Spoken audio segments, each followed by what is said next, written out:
Hey there, and welcome. Have you ever clicked I agree on a website without really reading the terms? Or maybe signed an insurance policy or a loan document? Well, if you have, you've already dealt with a standard form contract. Today, we're going to break down exactly what these are, all through the lens of the Indian Contract Act of 1872. So here's what we've got on the agenda. First up, we'll cover the basics with what are standard form contracts.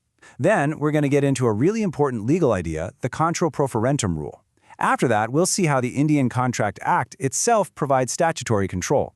We'll then look at some landmark judicial precedents that really shaped this area of law. And to wrap it all up, we'll give you some tips on writing the perfect answer for your exams. All right, let's dive right into our first section, what are standard form contracts, the basics. We're going to lay the groundwork for everything else we talk about today. Okay, so what is a standard form contract? Well, it's basically a pre-drafted contract where one side, usually a big company, sets all the rules, and the other side, that's you, has little to no power to change anything. That's why they're often called take-it-or-leave-it contracts. You're probably thinking of things like insurance policies or loan agreements, and you'd be spot on. You either accept the whole thing as is, or you don't get the service. Now, if these contracts are so one-sided, what's to stop them from being completely unfair? Well, that brings us to our second section, and a super important legal concept, the Contra Proferentem rule. This is the guiding principle for the courts. The phrase itself is Contra Proferentem. It's Latin, so let's spell that out. It's C-O-N-T-R-A, and the second word is P-R-O-F-E-R-E-N-T-E-M. Contra Proferentem. Remember that one? So what does it actually mean? The translation is against the offerer. In simple terms, this means that if there's any confusion or ambiguity in a contract's wording, the court will interpret that clause in a way that goes against the party who wrote it. It basically forces the powerful party to be crystal clear, because if they're not, it's going to be their problem, not yours. Now, for these contracts to even be enforced, two big conditions have to be met. First, there has to be reasonable notice. The company can't just hide the terms in tiny print on the back of a ticket. They have to take reasonable steps to make sure you know about them. Second, there can be no unconscionable clauses. This just means the terms themselves can't be outrageously unfair, unreasonable, or totally one-sided. These ideas aren't just good practice, they're backed up by law. Which brings us to Section 3, Statutory Control. The ICA, which stands for the Indian Contract Act. This is the legal framework that gives these principles their power. And a really key piece of that framework is Section 16 of the Indian Contract Act 1872. This section deals with something called undue influence. Now, this is crucial. It's defined as a situation where one party is in a position to dominate the will of the other. Sound familiar? That's the very definition of the power dynamic in a standard form contract, which is why Section 16 is so important here. You see, a valid contract needs what's called free consent. But that consent can be tainted or vitiated by a few things. You've got coercion, fraud, misrepresentation, mistake. And right there in the middle, under Section 16, is undue influence. It's a major reason why consent might not be considered free. So what happens if a court finds there was undue influence? The contract becomes voidable. This is a super important legal term. It means the contract isn't automatically dead. Instead, the power shifts. The weaker party gets to choose. They can either go ahead with the contract or they can choose to cancel it. The choice is theirs. Okay, so we've got the theory down, but how does this all work in the real world? In Section 4, we'll get into some landmark judicial precedents and see how the courts have interpreted these rules over the years. First up is the classic case of Henderson versus Stevenson, all the way from 1875. So, here are the facts.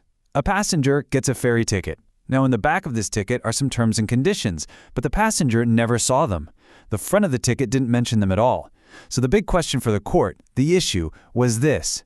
Is that passenger bound by terms they never even knew were there? And the court's judgment? A clear no. The passenger was not bound by those terms. From this case, we get a huge legal principle, or ratio.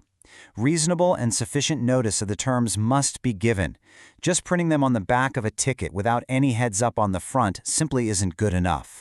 All right, let's jump forward to a major Indian Supreme Court case, Central Inland Water Transport Corp. versus Brojo Nath from 1986. Here are the facts. An employee had a contract with a rule that let the company fire him with just 3 months' notice for literally no reason at all. So the issue is pretty stark. Could a clause that lopsided actually be enforced? Or was it just unconscionable and against public policy? The Supreme Court came down hard. The judgment, that term was completely unenforceable. And the legal principle this case established was massive.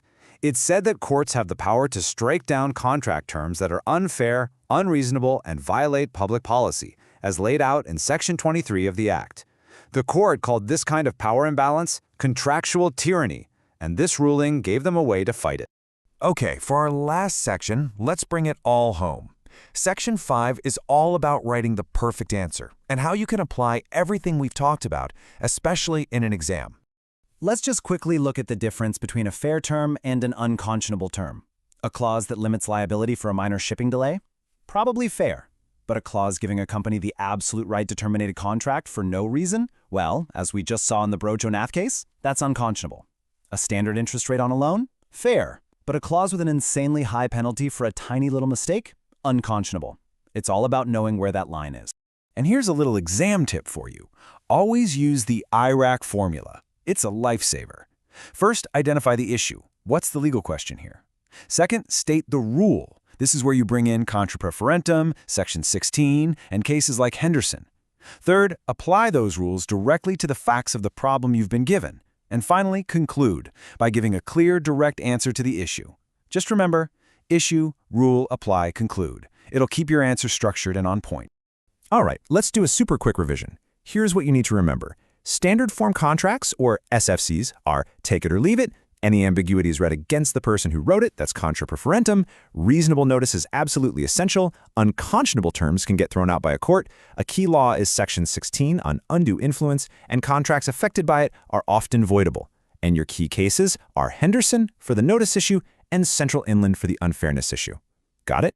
And that brings me to one last thing to think about. In today's world of endless scrolling and digital click-wrap agreements where you just click, I agree, how can we really protect that old principle of reasonable notice? Is it truly reasonable when we all know that almost nobody reads those terms and conditions? It's a huge question that the law is still trying to figure out. Thanks so much for tuning in to this explainer.